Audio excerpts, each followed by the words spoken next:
ଓଡ଼ିଆ ଜଗତର ସୁପରହିଟ୍ ନାୟକ ଉତ୍ତମ ମହାନ୍ତିଙ୍କୁ କିଏ ବା ନ ଜାଣିଥିବ ବୋଲି ମାନେ ନାହିଁ। ତାଙ୍କର ସ୍ୱାସ୍ଥ୍ୟାବସ୍ଥା ଏବେ ଗୁରୁତର ରହିଛି।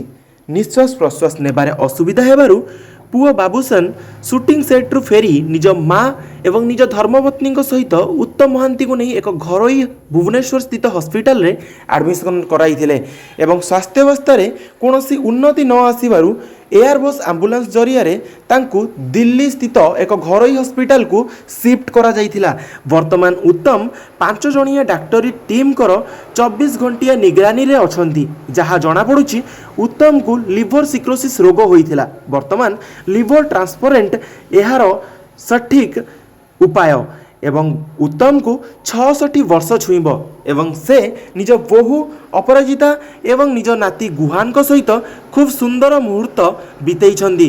ବର୍ତ୍ତମାନ ଜଗନ୍ନାଥଙ୍କ ପାଖରେ ଏହା ହିଁ ପ୍ରାର୍ଥନା ରହିବ ଯେ ଉତ୍ତମ ମହାନ୍ତିଙ୍କୁ ଖୁବ୍ ଶୀଘ୍ର ଭଲ କରିଦିଅନ୍ତୁ ଏବଂ ପୁଣି ସେ ନିଜ ପରିବାର ସହିତ ଖୁବ୍ ସମୟ ବିତେଇ ପାରନ୍ତୁ। ଏହା ଉପରେ ଆପଣଙ୍କ ମତାମତ କ'ଣ? ଆପଣ କମେଣ୍ଟ ସେକ୍ସନରେ କମେଣ୍ଟ କରିବାକୁ କଦାପି ଭୁଲିବେନି।